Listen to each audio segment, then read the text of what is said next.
France Rulle s'intéresse ce matin au camp des partisans à Frontex pour la prochaine votation du 15 mai avec Yvan Zweifel, député PLR. Bonjour Yvan Zweifel. Bonjour. Merci d'être sur Radio Lac ce matin. Le 15 mai, nous votons donc sur l'élargissement de la contribution agence Frontex.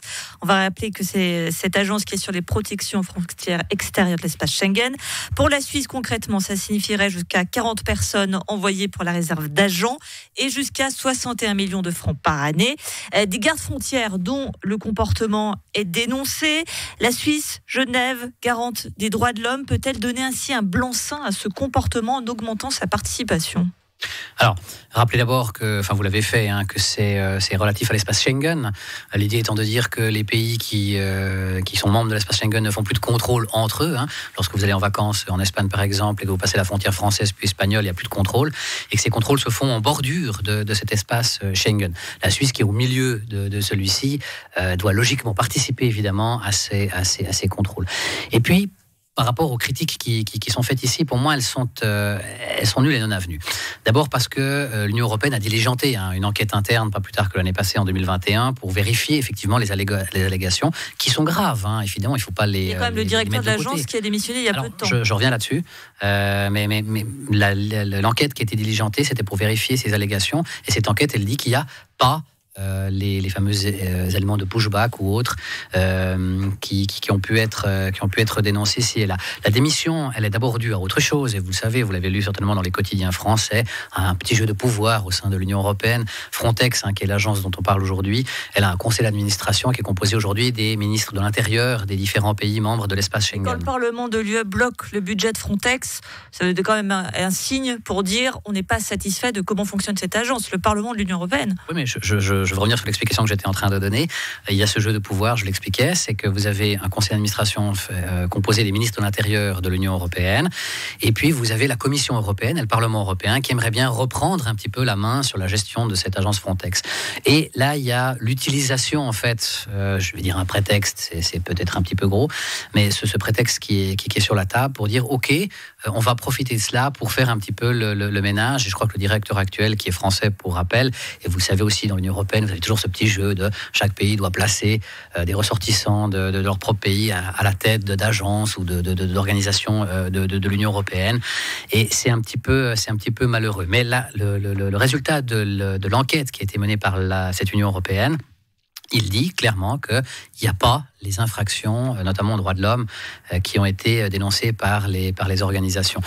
Et puis maintenant, juste sur le fond, admettons même qu'on veut combattre absolument ces possibles exactions, qui sont évidemment condamnables si, le cas échéant, elles ont eu lieu.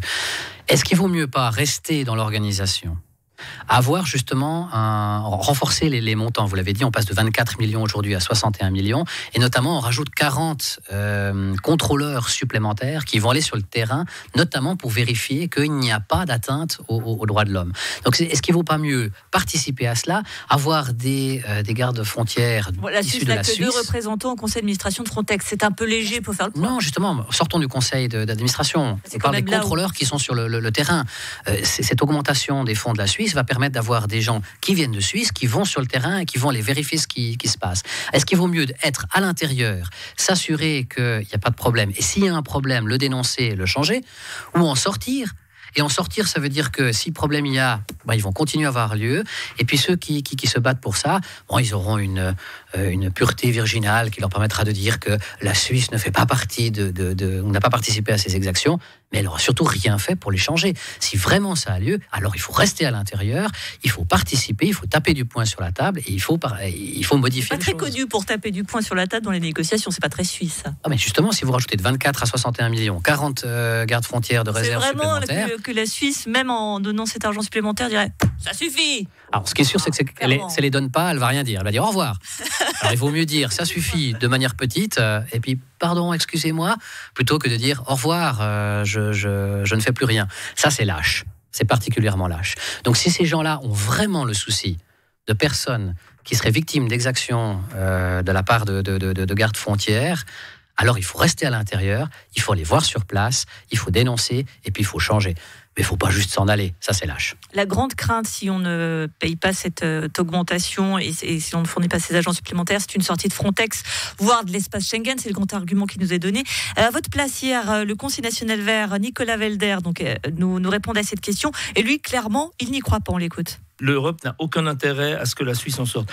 D'autant plus, et je le rappelle, que nous sommes en adéquation totale, les référendaires, avec la position du Parlement européen et de plusieurs pays européens qui demandent des comptes. D'ailleurs, la démission du directeur exécutif n'est pas un hasard. Donc moi, je n'ai aucun doute que l'Europe ne nous sortira pas de Schengen. Le gouvernement suisse dira simplement que la population veut des garanties en matière d'asile et en matière de respect du droit international. Je suis persuadé que l'Europe acceptera un certain délai pour avoir un projet de loi qui soit plus proche du positionnement du Parlement européen. C'est finalement assez simple, Yvan Zweifel. Oui, M. Valder a la mémoire extrêmement courte. Lorsque l'on traitait de l'initiative sur l'immigration de masse de l'UDC, nous étions avec M. Valder d'ailleurs dans le même camp. L'UDC nous disait on ne va jamais sortir de quoi que ce soit. Et puis lorsque le peuple a voté dans le sens qui n'était pas le nôtre, mais c'est la démocratie, eh bien je vous rappelle qu'on est sorti d'Erasmus, on est sorti d'autres, notamment au niveau des partages de sciences. Horizon 2020. Exactement, merci. On est sorti de tous ces organismes. Donc c'est une réalité. C'est une réalité. Donc dire aujourd'hui à sa place, on ne sortira pas de Schengen, mais on l'a déjà fait sur d'autres éléments. Et c'est un risque à prendre. Donc ce que dit M. Valder, c'est que il veut prendre le risque qu'on soit effectivement potentiellement sorti de Schengen et de l'accord Dublin. C'est tous ces éléments qui sont liés. Pourquoi ? Pour ne pas rester à l'intérieur et justement les vérifier si ces allégations sont véridiques ou non. Je ne peux pas, à titre personnel, comprendre cet argument-là. Je rappelle que l'espace Schengen, si on sort de Frontex, automatiquement on sort de Schengen, qui a effectivement une clause qui dit qu'on peut rester dedans, à la condition que dans 90 jours, l'unanimité des membres de Schengen disent ok, la Suisse peut rester. Donc il suffit qu'un seul pays se dise la Suisse quand même, il nous casse les pompes, on va taper du poing sur la table dans l'autre sens malheureusement, et puis ça sera peut-être un coup de poing un peu plus violent puisque vous pensez que les nôtres ne le sont pas assez, et là on sort. Et c'est ça que M. Valder veut prendre comme risque.